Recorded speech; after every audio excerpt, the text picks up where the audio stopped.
So, and this started at 7:30 this morning with them trying to serve a warrant. The Criminal Apprehension Unit over on Hannah Place Southeast, not too far away from where you just saw Matt Gregory, not far away.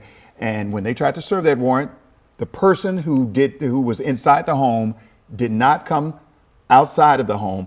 They tried to gain entry. The police department, the investigators tried to gain entry. The person started firing shots at the police that were trying to go into that home. 3 officers were hit by those shots. We're not sure how many shots were fired. Those 3 officers taken to the hospital, non-life-threatening injuries. A 4th officer was injured, not by gunfire, but was injured, also taken to the hospital. Right now, that suspect still inside, barricade situation. The chief said that this suspect had fired at them, continues to fire shots, although we haven't heard anything about that. Matt Gregory was there and said he hadn't heard anything like that. But the chief said that suspect fired more shots after those officers were injured and taken away from the scene. Barricade situation, they are in contact with this suspect, trying to negotiate a peaceful end to this situation. Absolutely, absolutely. Meanwhile, they're asking anyone and everyone in the area to avoid this section of the district. And you've also got neighboring schools on lockdown still at this hour. Garfield Elementary School, Plummer Elementary School, both on lockdown. And you have KIPP DC, which is closer to the G Street location where our Marcella Robertson is live. And that school is on what's called secure, meaning that no one can enter and exit the building. And we've been keeping an eye on that situation. And so that is what is going down at KIPP DC. But, you know, lots of people affected by this, and we still don't know for how much longer it could go into the afternoon. And, you know, thankfully, we can report that these officers are recovering, being treated at the Washington Hospital Center. We did learn serious. At first, it was, you know, we weren't sure of the degree of the injuries here, but we can tell you that the chief passed along, or the police union representative passed along, that these injuries, though, while not life-threatening, are serious. The other aspect of this, for me, is the involvement with the Humane Rescue Alliance, right? And coming out and having this be so serious that an arrest warrant was issued for this individual. So there's the other factor of that, you know, Matt heard, he didn't know if, of course, he couldn't know if the yelping that he's heard from the dogs are related to this, but there is that aspect as well. Just so many layers to this ongoing, developing news out of Southeast Washington this morning. And you can imagine the parents. We talked about this all morning long as well, because when you have schools involved, you have the Garfield, Plummer, KIPP DC, Woodson, all in that same area. Parents going up to the school in the morning time. This started at 7:30. This whole thing started at 7:30 this morning. School time in DC starts at 8:45. Right in the thick of when you're doing drop-offs. And you're going up to the school as a parent and as a young child. You see yellow police tape, roads blocked off. Delia said that there were about 30 police cars at one point, with more cars coming. So you're a child and you're a parent, you're going up to school to start your day, and it's Valentine's Day. So you're thinking you're going to school to have some fun today with your balloons and your candy. And then you get up to the school and you see yellow tape, police cars, all of these things happening. And now all of a sudden your mentality changes. As a parent, you're concerned. And then you find out that the school's on lockdown and that another school is in secure status. It's got to be heartbreaking, frightening, all those other adjectives that you use to describe what happens when you see police at a school. Right. And that's just today, but that certainly will have a lasting impact for the parents and for children beyond today. School should be a safe zone, but instead you're held there for your safety. We want to go back out now to Marcella Robertson there on the scene with new information. Good morning, Marcella. Hey guys, good morning. I mean, we're talking about the schools, and right what we were seeing all morning, KIPP DC right here on the corner, really in the middle of all of this police action. Just really difficult for people to, for parents to drop their kids off, for young kids to come to the school day here and really experience all of this police presence. I spoke with a woman who was dropping off her 5-year-old daughter this morning, and was really upset. She was almost on the verge of tears, trying to explain to her 5-year-old why there were so many officers and such a massive police presence out here this morning.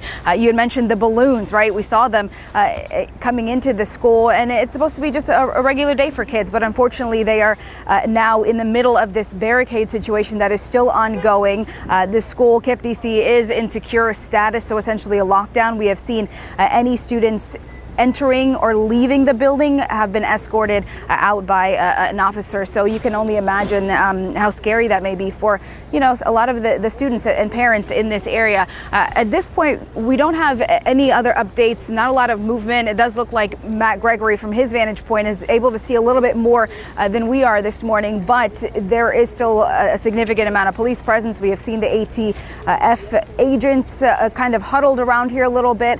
Not a ton of action in and around this command center, and the few people that were out here this morning unable to get into the apartments, it does look like they have made their way back inside. So it just really unclear what any movement may be on this, but I mean, you can understand the significance and importance to make sure that police are executing this carefully, especially when you have someone who has already shot at police this morning, has shot those 3 officers, and has made their intention very clear. So it is unclear how long KIPP DC will be in the middle of all of this, what pickup will look like for parents, and how long the situation will be ongoing this morning. But we'll certainly be out here and we'll continue to monitor the situation.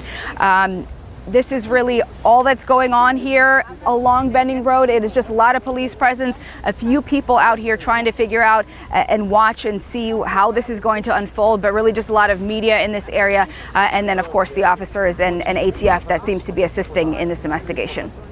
Marcella, thank you. Marcella Robertson with the update from closer to the scene. And for those of you tuning in right now, expecting to see The Price is Right, we're just here to tell you that the program is being preempted due to this ongoing breaking news. We're now going into our 3rd hour of when this started to unfold. It began just after 7:30 of this officer-involved shooting, and we still don't know how much longer it will go on for. We understand this is an ongoing barricade situation, and anytime that's involved, it's just a matter of when they can peacefully end this with the suspect inside the home. Perhaps complicated by the fact that, this is not just, we don't know who is in the house there are or animals involved. What is in the house exactly. So out of an abundance of caution for everyone involved here. So that banner says everything. 3 police officers shot. That's the importance and why we are staying on at this hour. And we know you're missing The Price is right now, but this is exactly why. In fact, those officers suffered non-life-threatening injuries, but serious injuries. And we find our Leslie Moreno at the Washington Hospital Center with where they've been taken. Good morning. Hey guys, good morning. Yeah, we are right outside the hospital. This is where those 4 officers were rushed here for treatment. I can tell you that we know 3 officers were shot. A representative for the police union told us that they were shot in the hand, in the foot. We also know, as you've been mentioning, a 4th officer was injured. They weren't shot, but they were injured. Again, here recovering.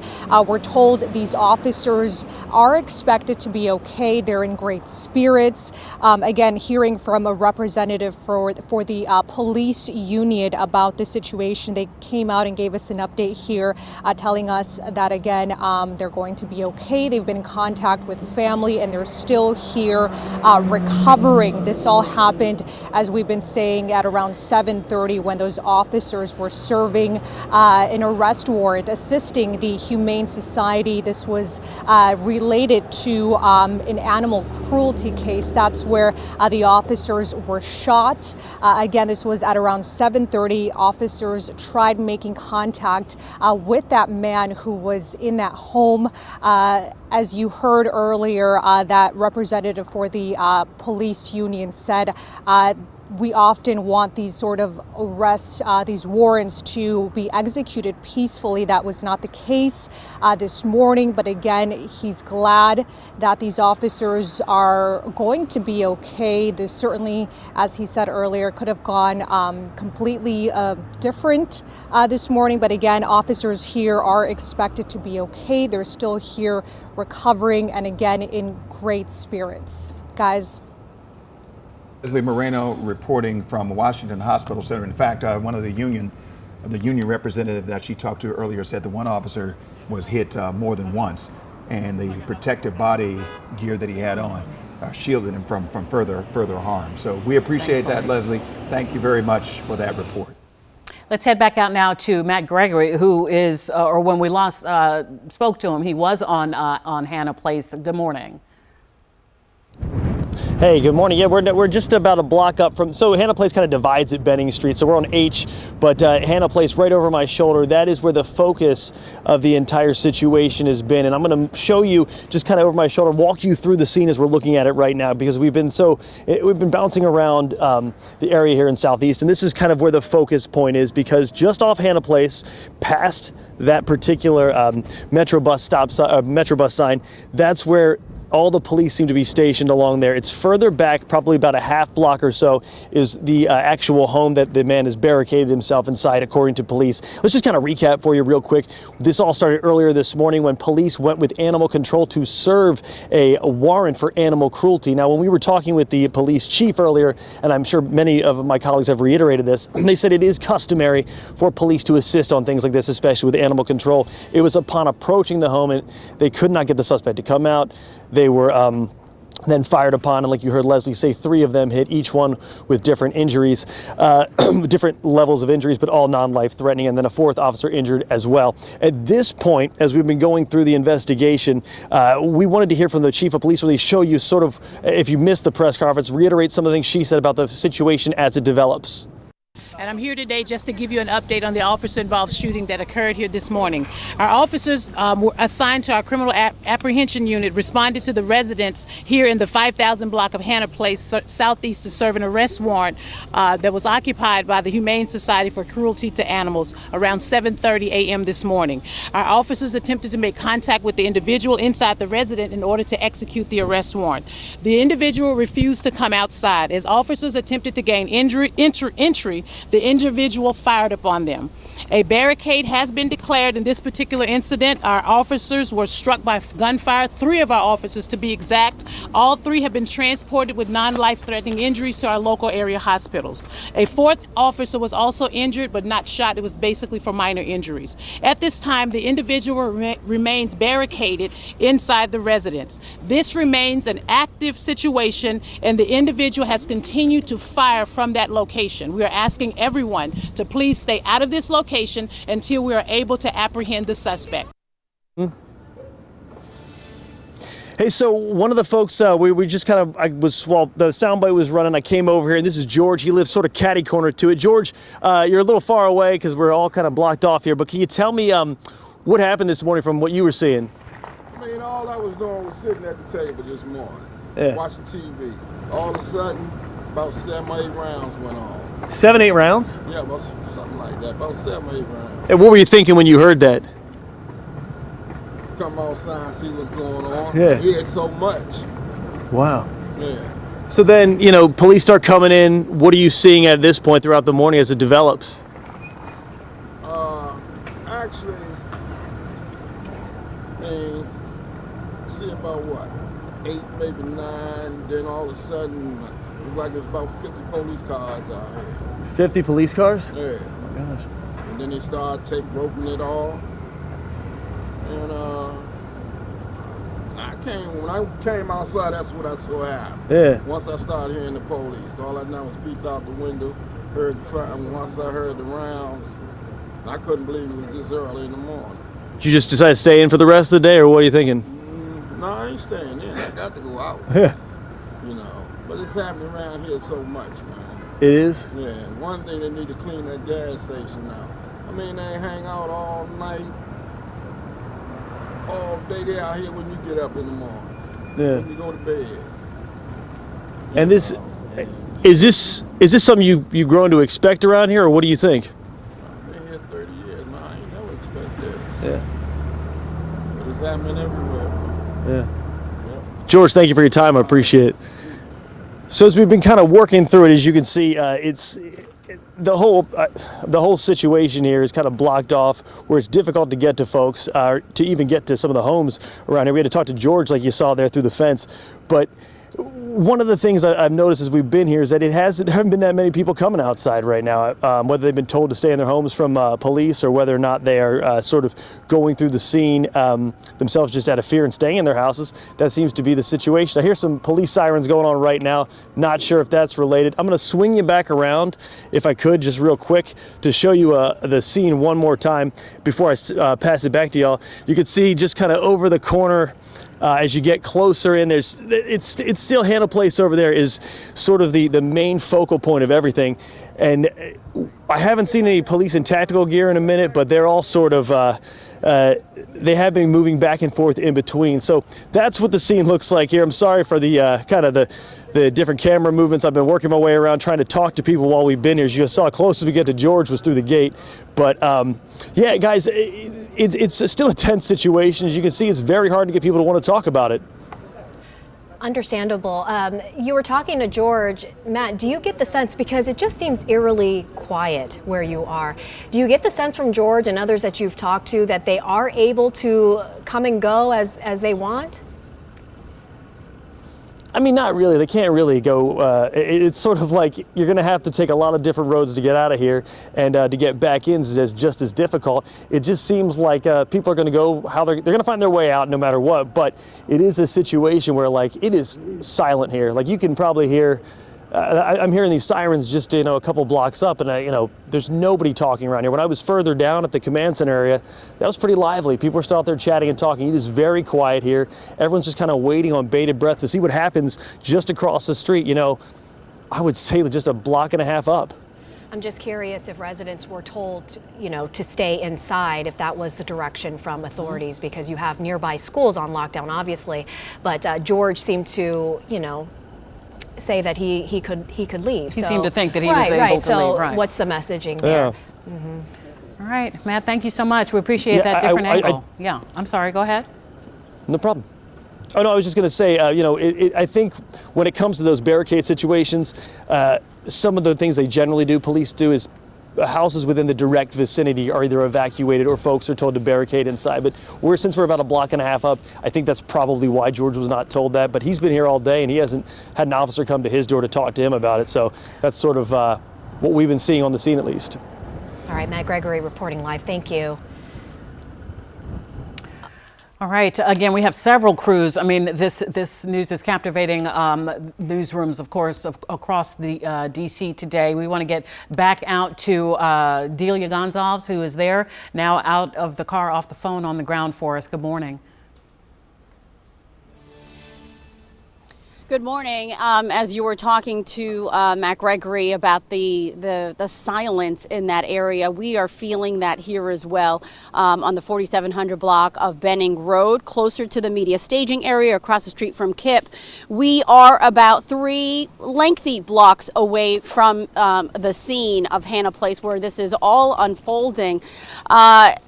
And something else struck me as you were having a conversation with Wisdom earlier today, just about the children who came to school with their Valentines, much like my daughter did, in her hand, ready to pass it to her classmates. Many children with balloons, hoping to have a great day today, and they walk into this and see all of this. And when you talk to neighbors, and they tell you about the repeated trauma that folks in some communities are living with, this is exactly what we're talking about. Young people, certainly feeling the impact, not only today, but for days and weeks to come. And hopefully, you know, the educators inside will have services for these young people, because, you know, we've heard so much, especially as we continue to talk about crime. It is top of mind as we think about and continue to debate in the council the Secure DC Omnibus crime package.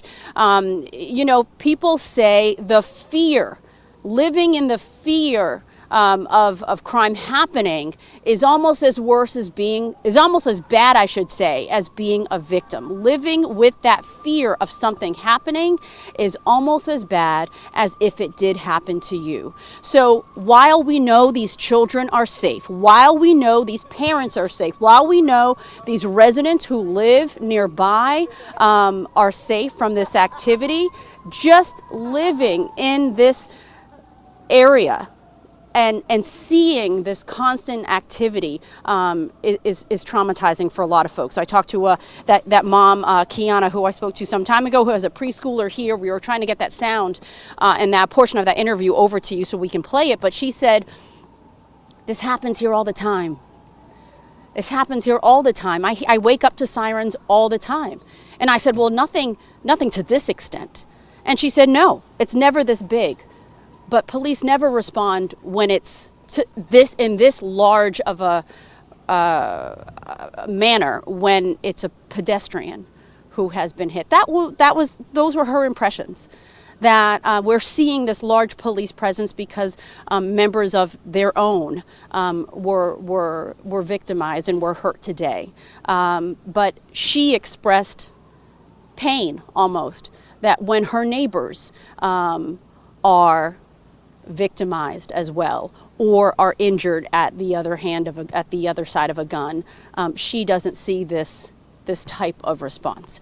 Those were her words, and we wanted to share that with you. So we will work on getting that portion of that interview today. But I am really struck at not only this ongoing scene and what we know our police officers are going through, and how carefully they're trying to navigate this scene in order to bring it to a peaceful end for everyone here involved, but really for the residents who, you know, we descend on their neighborhood and do back-to-back coverage to talk about what is a legitimate, ongoing, stressful scene that we have here, developing situation. But so many have told me this happens every day. We hear sirens. So even though we know the children are fairly, you know, traumatized and were impacted by going to school and seeing this massive scene, listen, let's not think this doesn't happen in many communities around our city, far too often. And so, you know, I'm going to pull back on really being and really saying any more. But those were just my thoughts, and just in the discussions that I've had with people, not only today on this scene, but just in the time that we've been talking about crime in this city, that folks are seeing this far too often in their communities. And so we are hoping that we will have a peaceful end to all of this. As I want to Ruth, just spin around and let's see one more time what we're looking at here. This, as even Matt Gregory has said, is kind of the staging area where police are beginning to strategize before heading up to Hannah Place. So we know we are about 3 blocks away from Hannah Place. We saw an armored vehicle a short time ago in this general vicinity. It's not quite as packed with as many cruisers as we saw earlier today, but even beyond what our camera can even capture and what I can see further up the road where that light just turned yellow Marcella, we're going further up the road, and that's where Hannah Place is. There are still several cruisers, and you're seeing a bit more activity there. And I do see some flashing lights. So this is a massive scene, and we certainly don't know when this will come to an end. Police will give us the all clear, of course, when they are able to get this situation under control. But it is eerily quiet. Everyone who was out here, the onlookers who are curious, have all gone inside. I don't have any indication from any of them that they were told by management or by police to stay inside their homes. They were just cautioned and told to stay away from the scene. But as Matt Gregory had reported, and as we have told you earlier today, throughout the day, that there are major roadblocks in this area. So it will be challenging for a lot of folks who do have to navigate to either pick up children at the end of the day or head to school later this afternoon. But right now we know the children are inside, they are safe, and those who are arriving are being escorted in by police. But really a very quiet scene outside of KIPP DC here on Benning Road and F Street. Back to you.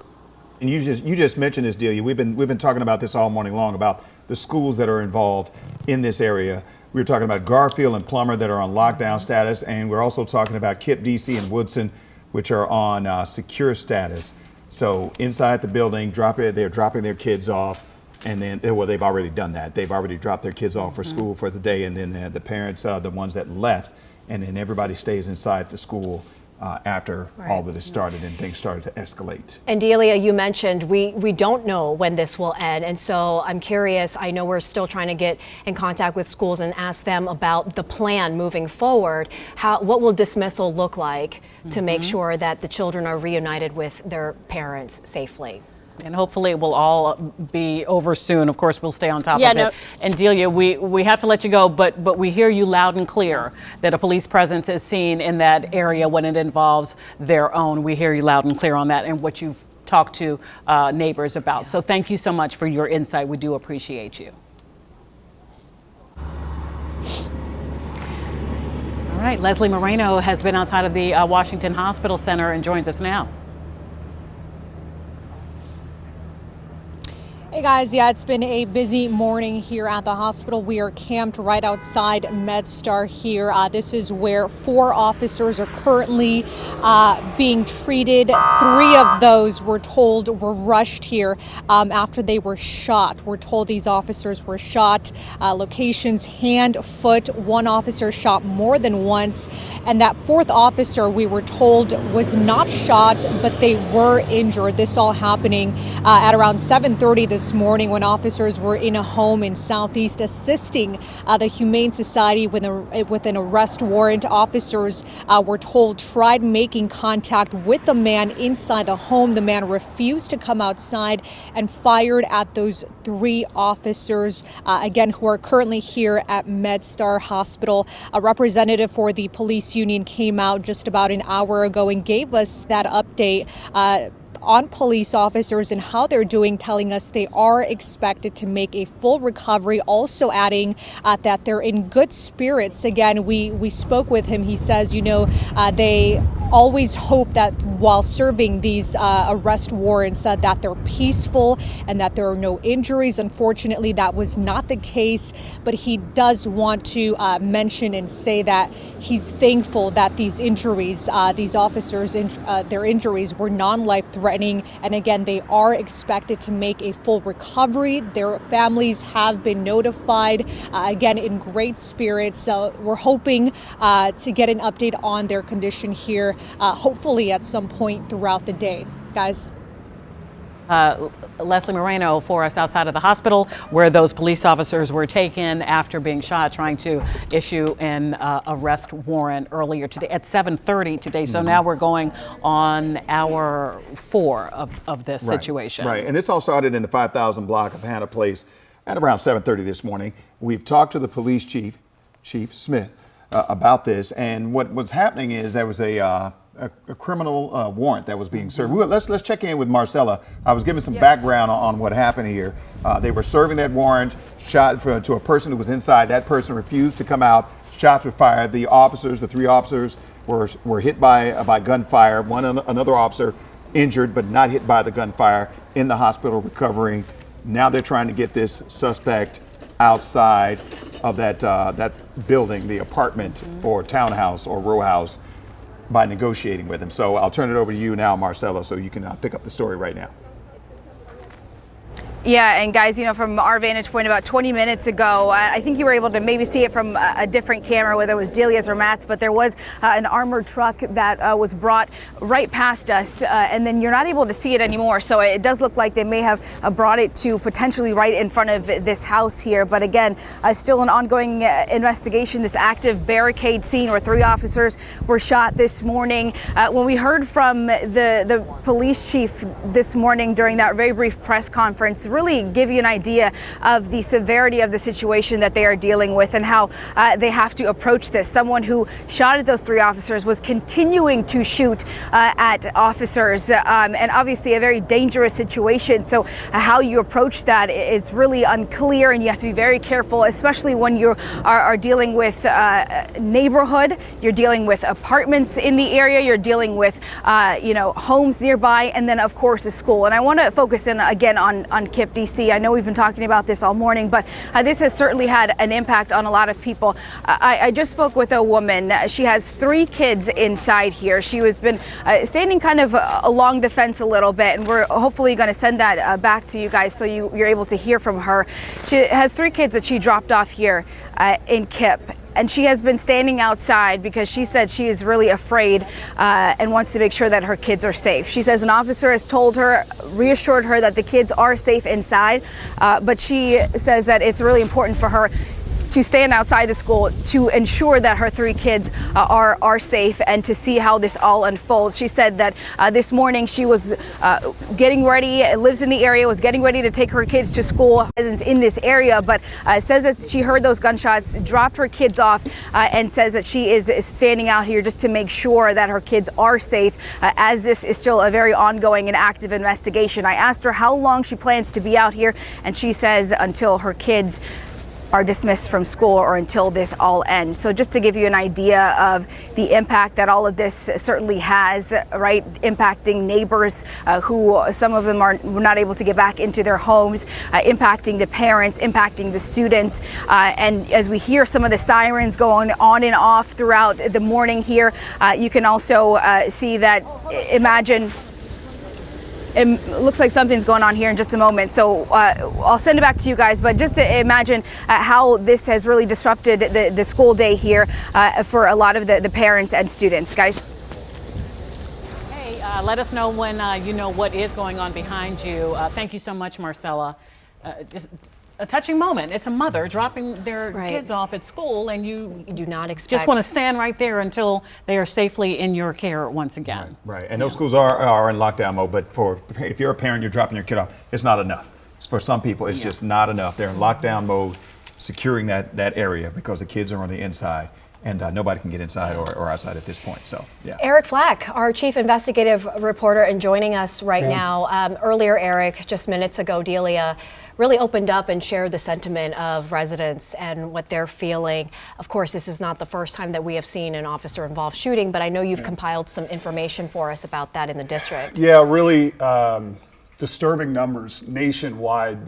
This comes from the National Fraternal Order of Police, which shows nationwide the number of police officers who are shot in the line of duty is on the rise and in a big way. According to the National Fraternal Order of Police, last year 379 police officers were shot in the line of duty. So for context, that is a staggering 59% increase from 5 years earlier.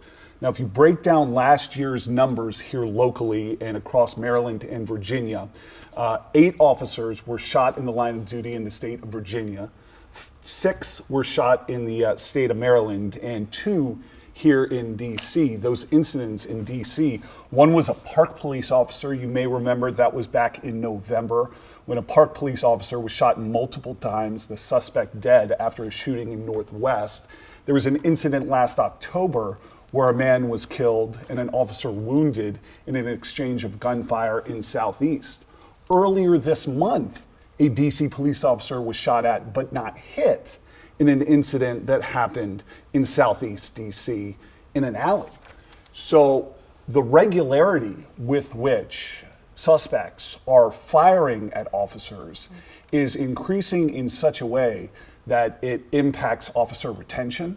It impacts officers' ability to do their job, not knowing if they're going to be able to make it home to their families. And we just see it with such regularity that when, and Wisdom, I was watching your coverage earlier when you were talking about the police chief talking about the Secure DC Act. She wasn't just talking about increasing penalties for people who had guns. She was talking about increasing penalties for people who were discharging guns. Because right now there is a belief that people feel that they can discharge weapons in Washington, D.C. Without any repercussions really at all.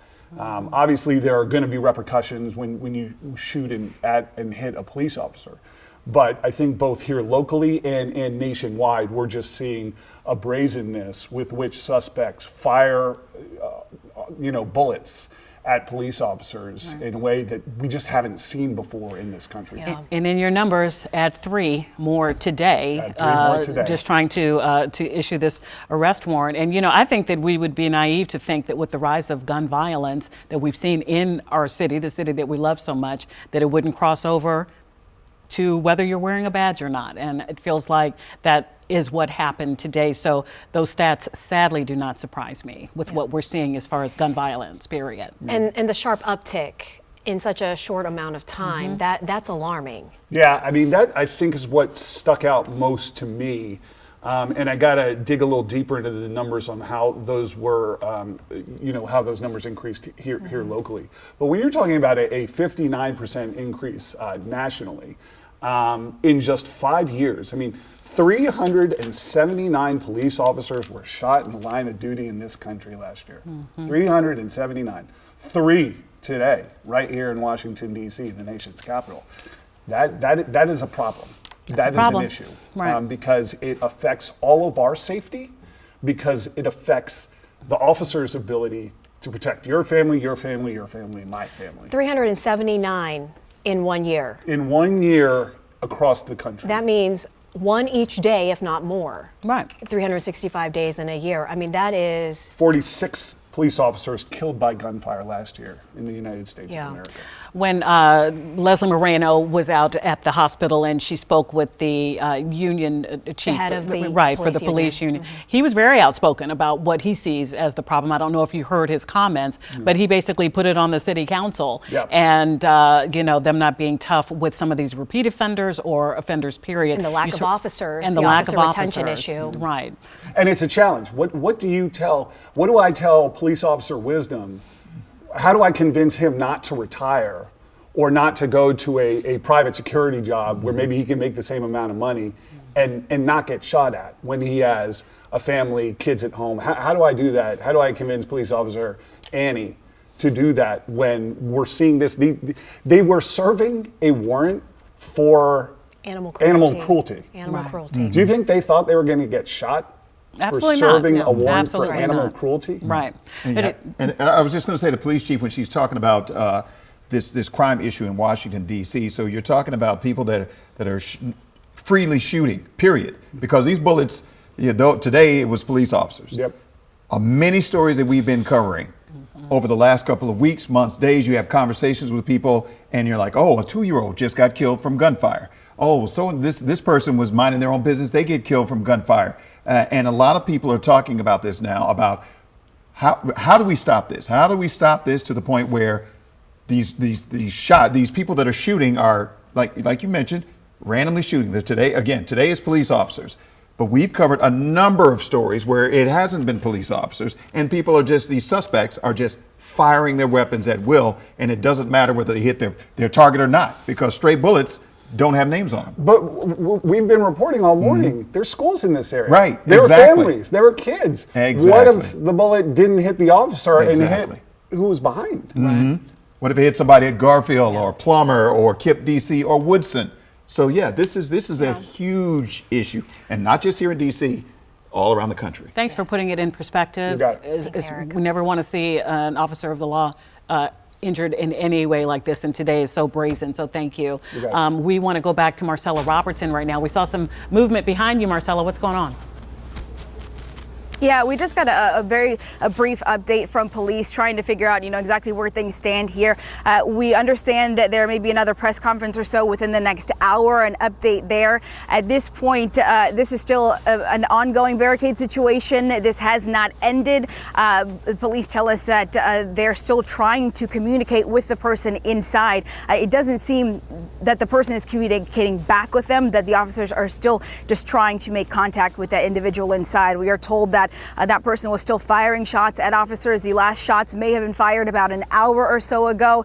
So again, that just gives you the idea of how dangerous the situation is for officers. It is why they want the media pushed so far back. It is why they have the schools in lockdown and they are escorting the students in and out of the buildings here. And so that is really the latest here. Again, hoping to get an update either way from police, whether this is still ongoing or whether this has ended in about an hour or so. But again, that is the latest, and it has really impacted a lot of the parents and students that we've been able to speak with so far. Before I send it back to you guys, I was telling you about a mother, a woman, Teresa Rosa. We're going to hopefully have some of her interview for you guys in just a little bit. But I was speaking with her.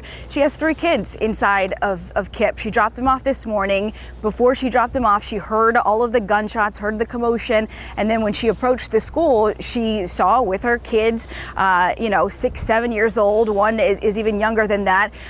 Saw the police, saw the sirens, saw the flashing lights, having to explain to her kids what's going on. Certainly scary moments for not only a mother, but also for those 3 children who are now safe inside the building.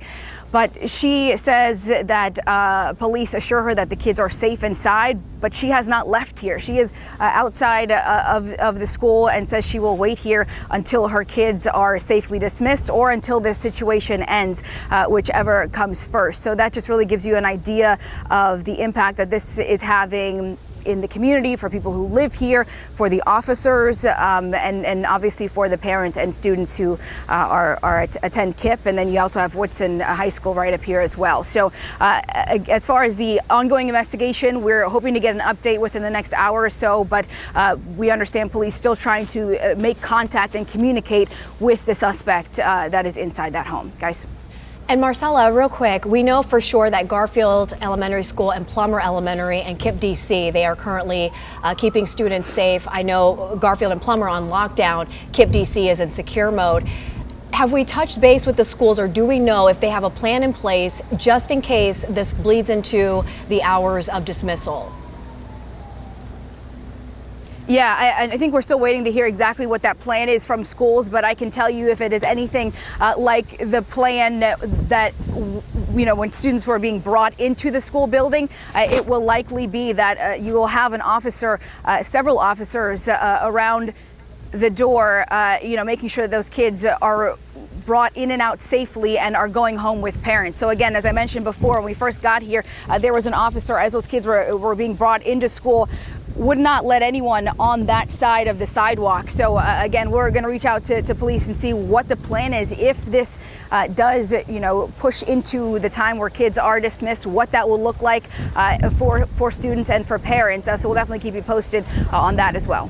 Right, Marcella, thank you so much for that. Right now, we do have a witness joining us by phone, Levon Davis Sr. Tell us where you are, what you know about this situation. Are you safe? Good morning. Good morning. How are you? Doing okay. We just want to know what you're seeing or what you've been told so far, sir. Basically, I haven't been told anything. I just woke up to a massive shooting and saw police laying on the ground this morning. And I tried to get out to go for work because I have a business to run, open the store, and they were forcing me to go back into my home. And then all I basically saw was a lot of shooting kept going on from the house across the street from me. Shooting out. He's inside shooting out, basically. And then I saw the SWAT team pull up, and all I kept seeing was rounds of fire kept being shooting. Rounds of fire kept being fired outside of the door at the police. And you said you saw, let me just make sure I heard that right. You saw the officer get hit? No, I saw an officer laying in the street. Laying in the street. Yes, from gunshots, bleeding. Okay. And so you're still in your home now, haven't been able to leave? No, I actually had to jump out my window to get to work. Lamont, do you know how long the shooting seemed to last? It's been lasting around 7 o'clock this morning when I first woke up. The first volley of bullets, though, you woke up to a volley of bullets. How long did it last? It lasted for a couple of minutes off and on, and then it kept. Then it got silent, and it started back again, and then it's been fire shots here and there, here and there, here and there. So I had to. I have a business to run, so I had no other choice but to jump out my window to open the store for my employees to be on time. When was the last time you heard some shots? How many minutes ago? How long ago was it since you heard some shots? That was right before I left. That was around 9:30. I assume you weren't looking out your window or watching, but after the officers got shot, as the shots continued, do you have any idea if the shooter was shooting at anybody or just randomly shooting out of the house? Random shooting inside, out of the house. Mm-hmm.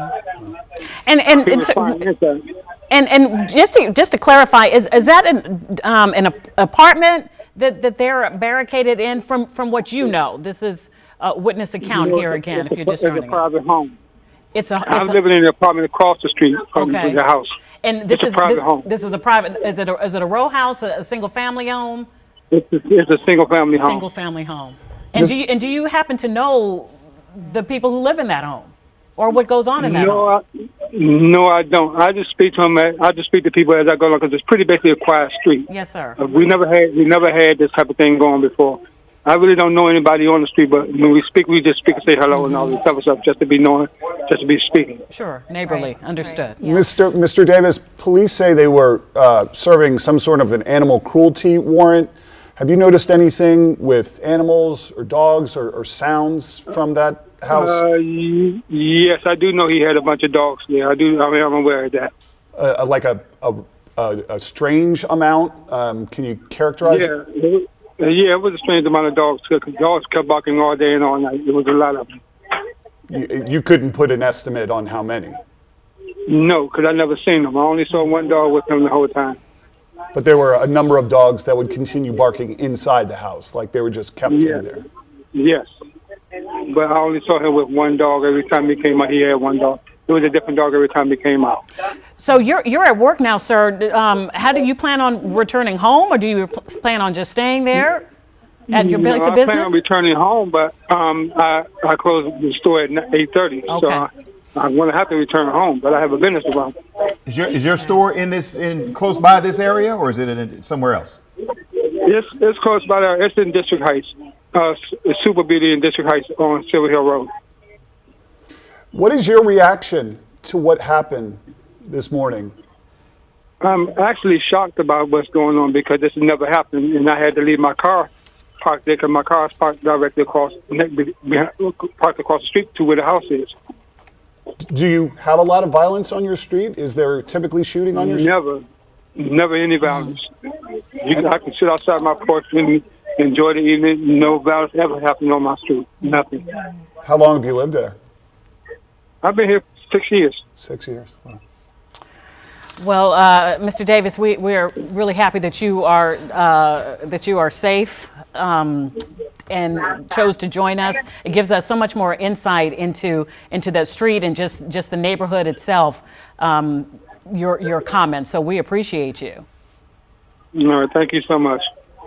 All right, in the meantime, we want to check in with Matt Gregory now, who is also out on the scene this morning. He is closer away from that traffic that you've seen right there, but he is closer to the area where this all started, which is Hannah Place, Southeast. So, Matt Gregory, can you hear us? Hey, I can hear you. What's going on, guys? We've kind of come behind this. So I'm going to show you an idea. This is Benning Road is on the other side of the street here. This is kind of the row of homes here that's along that. We're quite a ways away, but you can see the perimeter extends even down to there. Give them a look over here if we could, Mark. You got some police officers here in the alley. They're talking to these two gentlemen. Now, those two didn't want to go on camera. We were talking to them briefly about sort of what they heard.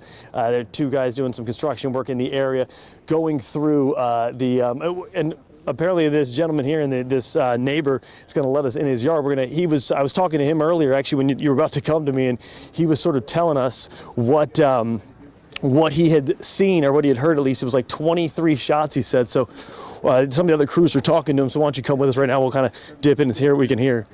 It's actually 17 years. Hey, can you slide over? We're on live TV over here. Thanks. Yes, I've been about 17 years. And do you know this person in any way? No, I don't know him at all. No. All right. What do you make of this? And have you been hearing more shots? You say you heard 20 this morning. We've heard from some people saying they keep hearing No, shots. I ain't hear no more. Nothing since? No. Okay. And describe for me, when you heard the shots, the scene that ensued afterward. Shoot, I got up and came to the door, seen police there. Well, he told me to go back in the house, so came back in the house, and that was it. Okay. All right, and you doing okay? Oh yeah, I'm good. Yeah. Okay, Maureen is here, see. my colleague Maureen Ume as well. We just wanted to give you an assist here with the shots. And sir, so sorry about what you're going through in your neighborhood. Have you seen violence like this often as you lived here? Shoot, every day. Every day. How does that make you feel? Sad, sad. Sad. You know, we've been talking. What's the answer? You know, you live here. We don't want to call it a city under siege because this is your home. But this is happening over and over and over again. How do you fix this? I don't know. I stay to myself. I don't want to come out here. I stay to myself. But you can't be locked in your home forever. Shit, safe in your own home. Safe. Safe in your own home. What would you do if you had the power to do something? I don't know. I can't tell you. Just sad. You sound like you're getting emotional. Yeah, sad. How long you lived here? 17 years. 17 years? A neighbor told us that walking this area is too complicated because of a lot of children. A lot of children. Everything about a little kid. Just doing time kids going to school. Walking by themselves without their parents and stuff. Going to school. And shooting like this. Shoot 3 police. Imagine one of the kids that got shot. 17 years you've been here. What's it been like in the last year? Worse? The same? What's it been like? All about the same. All the time? All the time. Every day you hear police coming down the street, sirens every day, all day. So you wake up today, what wakes you up? The gunshots. Sir, were you inside your house, and so you could hear them from inside your home? Sleeping, yeah. It was so close. The door made me woke me up, it was so close. What is Your dog did? No, they were shooting my room right on the other side of the house, right on the other side. And I heard the gunshot. They woke me up, made me come to the door, because it was so close. You didn't, as soon as you hear it, do you hit the deck, do you go on the floor? No, I got up and came to the door. Got no kids going to school in the morning. Did you know this guy that they're saying did the shooting? Is his house known to you? The dogs? Have you seen the dogs around the neighborhood? No, I don't even know him. Yeah. We see a lot of dogs. Yeah, I see a lot of dogs. Yeah, a lot of dogs. Plenty of people walk the dog, but someone have the dog running by themselves. How you feel right now? I don't know. I couldn't tell you. Well, thank you very Thank you, much. sir. We appreciate you Thank coming you. out and speaking to us, okay? All And right. your name again is, sir? O'Neill? Mr. O'Neill? Yes. Thanks O'Neill. very Is much. that your first or last name? First, What's your last name? Morris. Morris? Morris O'Neill? Thank you. All right. Thank you. O'Neill Morris. O'Neill Morris. O'Neill Morris. Yes. Thank you, Yes. sir. Appreciate it. So that was what, sorry, we're going to walk out now. You could hear that was Mr. O'Neill, Mr. Morris, O'Neill Morris, who was talking to us about what he had seen. You see other crews coming in, or what he heard. And what he was saying, and I don't know if you heard, he said that when it comes to the question of dogs in the neighborhood, one of the things they had talked about was that there's lots of dogs here. So it was hard for him to differentiate whether that the dogs he hears on a regular basis or anything that has to do with with what the search warrant that was issued this morning. So that's what you hear. He's got quite an interesting insight. He's been here 17 years, and we asked him, you heard it, we said, has it gotten better? Has it gotten worse? What has it been like? He said, this is kind of the same, the way it's always been. And you could hear him getting emotional, too, talking about it. If you were listening closely, it's something, right, to live so close to such an event happening, and then we're just kind of coming in now and seeing the area, trying to talk to neighbors, get a feel for it, but folks are living through this every day, and when you ask him what is to be done, he doesn't know what's to be done in the city. It's something that's been frustrating for him and for many neighbors we've talked to. We're going to be here on the scene for the rest of the day as this barricade situation continues, but I hope that gave everyone back home a little insight into what people are living with and living in the area here, because it's not something that everyone sees up close, but folks who live through this it's something that becomes part of life and not in a way that makes it easier for them by any stretch. Back to you guys. All right. Matt, thank you so much. It's interesting, just so you know, we did speak with a witness who joined us by phone, and their experience was different. And as we know, in different neighborhoods, different sides of streets, maybe your experience is different. He called that, where at least his street, a quiet street. So it's just interesting to see that. What struck me, though, about the gentleman that you just talked to, he said kids walk to go to school. So he walked to his door. Presumably just to make sure that no kids were caught in this crossfire. So this is, you know, when we talk about some of the violence, we also need to remember that these are good, salt of the earth people who happen to be living in neighborhoods that sadly are hit with this kind of violence and doing exactly what they can. That really struck me with his conversation, and we're seeing him there. And we're seeing him there. What did you think about that interview? Yeah. Well, what I think about it is it's something you experience a lot as a reporter, right? You see these things happening quite often because that's what we're brought out to, for some of the worst moments in people's lives, to see them, to kind of hold it up to a microscope so people can see. And so, yeah, they're different sides of the street, right? Like the gentleman on the phone, I think I was listening, he said he lived, you know, right across the street from the house, and this is kind of catty corner up the street. And, you know, I've heard from Mr. Morris and his neighbor that there's things happening just a block up that bother them. It really depends on, and this is true of most places that have an issue with violence going on. There could be nothing on one street, something a block and a half up. I think that was what struck me the most, was just his experience was he woke up to gunshots and it didn't have him hit the floor. He didn't lay down. He was used to it. So he got up and went to the door. And that was a part that I think is a little bit, at least for me, it's something that really sits in your head and you really think about.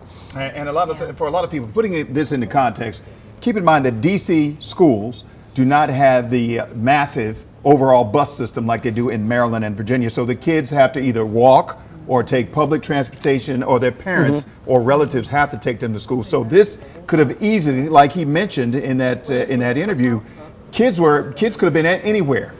This was really early in the morning. I know DC school, or this DC school system starts at around 8:45, but kids, parents, anybody could have been walking, and this could have been even worse. Yeah. Reckless. Yeah, it's one of those things we've talked about a lot of times when you go to some of the, when we've gone to many of the shooting scenes we've been to, it's a sporadic gunfire that, and how many times have we covered stories of people, children being hit who were nowhere near the intended targets. This is something people have to live with. It's very, very scary. And it's something that Mr. Morris clearly got emotional about when he was talking about it there. And you can see we've been moved back as we've been standing here to past the perimeter. So the perimeter's expanded even more through this alley. Matt Gregory, thank you for that hit. We'll check back in with you. Right now, though, we want to head out to Marcella Robertson. Marcella, we know the mayor just spoke, and I don't know if you had a chance to hear what she had to say, but she did address the media.